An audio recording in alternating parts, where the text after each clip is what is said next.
नमस्कार प्यारे साथियों, मंजूल धरा एजुकेशन में आपका स्वागत है।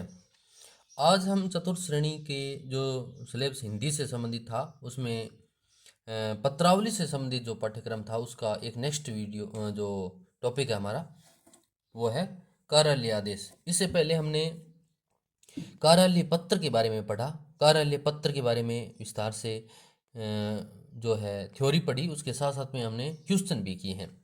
यानी 10 से 15 मिनट के वीडियो में हमने उसको कवर कर लिया। उम्मीद है उसमें जो कंटेंट है अपना क्वेश्चन वहाँ से बैठ जाएगा। दूसरी बात यह है कि ये जो मैटर है वो कक्षा 9 से 12 और जो व्याकरण है 9 से 12 और एक 11 और 12 की अभिव्यक्ति और माध्यम बुक जो एनसीईआरटी की आती है उनमें से लिया गया है। तो इसकी जो सार्थकता है वो भी बहुत महत्वपूर्ण है। अब बढ़ते हैं हम कार्यालय आदेश के। कार्यालय आदेश ऑफिस लेटर। कार्यालय आदेश क्या है? Office letter. ऑफिस लेटर क्या होता है? क्लास नोट्स के बारे में हम देखो पढ़ते हैं, है ना। तो सामान्य परिचय और परिभाषा देखेंगे हम। सामान्य परिचय क्या है इसका? कार्यालय आदेश किसी भी मंत्रालय कार्यालय द्वारा कर्मचारियों को दी गई सूचना। यानी कोई कार्यालय, एक अधिकारी कार्यालय में किसी दूसरे अपने से जो कनिष्ठ है यानी अपने से नीचे पद का जो अधिकारी है उसको कोई आदेश देगा। क्या देगा? आदेश देगा। ठीक है, क्या देगा? आदेश देगा। अब आदेश क्या क्या दे सकता है? इसमें नियुक्ति का आदेश, अवकाश, पदोन्नति, अवनति, वेतन वृद्धि, स्थानांतरण आदि से जुड़ी बातें इसमें वो अपने कनिष्ठ अधिकारी को भेजेगा। एक सीधी भाषा में बात करें तो एक वरिष्ठ अधिकारी कनिष्ठ अधिकारी को भेजता है, अपने से नीचे पद के अधिकारी को। इसमें नियुक्ति से संबंधित कोई सूचना हो, अवकाश से संबंधित सूचना हो, पदोन्नति से संबंधित हो, अवनति से संबंधित हो, वेतन वृद्धि से संबंधित हो या स्थानांतरण से संबंधित हो, ये सारी सूचनाएं वो क्या है इसमें देता है। आगे देखते हैं तीसरी क्या विशेषता है। कार्यालय के नियम कायदे और कार्यालय के नियम कायदे और सामान्य प्रशासनिक निर्देशन भी इसमें शामिल रहते हैं। ठीक है, इसमें कार्यालय के जो कुछ नियम कायदे होते हैं वो भी इसमें डाल दिए जाते हैं। यह प्रश्न पत्र सरल एवं औपचारिक रूप में लिखा जाता है। ठीक है, ये सरल एवं औपचारिक रूप में लिखा जाएगा, ज़्यादा भाषा क्लिष्ट नहीं होगी, इसे ये भी इसका ध्यान रखना है। ठीक है, कार्यालय आदेश का संबंध प्राय एक या अनेक कर्मचारियों से हो सकता है। एक से ज़्यादा कर्मचारियों को भी भेजा जा सकता है, एक को भी भेजा जा सकता है। आगे देखो परिभाषा क्या कहती है इसकी, अगर आपको समझना हो तो कार्यालय आदेश शासकीय पत्र व्यवहार का वह प्रारूप है जिसके माध्यम से एक वरिष्ठ अधिकारी अपने अधीनस्थ कर्मचारी को विभिन्न सेवा संबंधी मामलों जैसे नियुक्ति, अवकाश, स्वीकृति, अनुशासनात्मक कार्रवाई, स्थानांतरण, वेतन वृद्धि आदि से लिए गए निर्णय का अनिवार्य अनुपालन हेतु जारी करता है। ठीक है, ये आदेश कब जारी करता है कि एक वरिष्ठ अधिकारी अपने कनिष्ठ अधिकारी को विभिन्न सेवा संबंधी नियुक्ति हो, अवकाश हो, स्वीकृति हो, अनुशासन कोई कार्रवाई उस पर की गई हो या स्थानांतरण हो गया हो, कहीं डेपुटेशन पर भेजना हो, किसी अन्य से कोई वेतन वृद्धि हुई हो या अन्य कोई काम हो, उसके लिए एक वरिष्ठ अधिकारी कनिष्ठ अधिकारी को भेजता है। इस बात की हमें क्या रखनी है? ध्यान रखना है। आगे नेक्स्ट देखो, यह केवल सूचना नहीं बल्कि आदेशात्मक पत्र होता है। कैसे? इसमें खाली ये नहीं कि आपको सूचना मिलेगी, यानी मान लो आप कनिष्ठ अधिकारी हो यानी चतुर्थ श्रेणी के लगे हो तो आपसे कोई वरिष्ठ सेकंड ग्रेड फर्स्ट ग्रेड होगा, वो आपको अगर पत्र भेज रहा है तो ये नहीं कि वो आपको खाली सूचना भेजेगा। क्या भेजेगा? इसमें आपको आदेश भी देगा कि ऐसा आपको करना होगा। कार्यालय आदेश शासकीय पत्र की विशेषता देखो, क्या और विशेषता रहेगी वो देखो। इसमें इतनी बढ़िया बढ़िया शॉर्ट में बताइए अब विशेषता देखो। उद्गम, इसका पहला पॉइंट होता है उद्गम। उद्गम कैसा होता है? सदैव उच्च अधिकारी से निम्न अधिकारी की ओर। सदैव उच्च अधिकारी से निम्न अधिकारी की ओर होता है, तो एक वरिष्ठ अधिकारी ही भेजेगा। ये पहला इसकी जो है शासकीय पत्र की विशेषता है। दूसरा प्रेषण, वरिष्ठ अधिकारी से कनिष्ठ अधिकारी यानी कर्मचारी को, एक सीनियर अधिकारी जूनियर अधिकारी को भेजेगा। दूसरी, आगे देखो स्वरूप कैसा है इसका। स्वरूप की बात करें तो स्वरूप यानी प्रत्युत्तर अपेक्षित नहीं है। ऐसा नहीं है कि आपको उसका उत्तर देना है, नहीं, केवल आदेश का पालन। आपको तो खाली उसका क्या करना होगा, आदेश का पालन करना होगा। ऐसे नहीं कि सामने वाले ने आपको कुछ जानकारी भेजी और प्रत्युत्तर में आप कुछ भेजें, ऐसा नहीं है, जबकि आपको आदेश का पालन करना ही होगा। विषय वस्तु की बात करें तो विषय वस्तु इस पे नियुक्ति अगर हो रही हो, नव नियुक्ति अगर हुई हो, आपका पदोन्नति हो गया हो या अवनति हो गई हो, कहीं दूसरी जगह आपको छोटे पद पर भेज दिया गया हो, स्थानांतरण हो गया हो या वेतन वृद्धि हो गई हो, तो उसके लिए वो एक सीनियर अधिकारी जूनियर को भेजेगा। इसके अलावा अवकाश स्वीकृति हो गई हो, कार्यभार मतलब ग्रहण करना या त्यागना, अनुशासन कोई निर्णय लिया गया हो तब।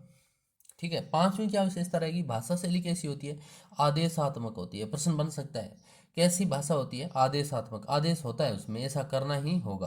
तो आदेश होता है, सरल होता है, ऐसे नहीं कि आपको कुछ समझ में नहीं आए, आपको मोटा मोटा समझ में आएगा कि आपको क्या करना है, सरल भाषा में लिखा होगा।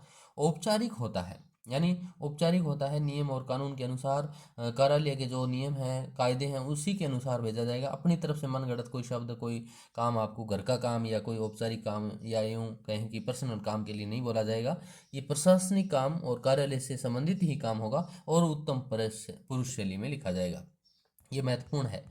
कौन सा, उत्तम पुरुष शैली में लिखा जाएगा, ये बहुत महत्वपूर्ण है। किस शैली में पूछ सकता है, किस शैली में, तो उत्तम पुरुष शैली में। ठीक है, आगे बढ़ते हैं। प्रारूप कैसा रहेगा, प्रारूप देखो इसका सबसे ऊपर है ना, पत्र की संख्या आती है, क्या आती है, पत्र की संख्या आती है, जैसे 7692 ऊपर आ गया, ये मैंने एक ऐसी संख्या ली है।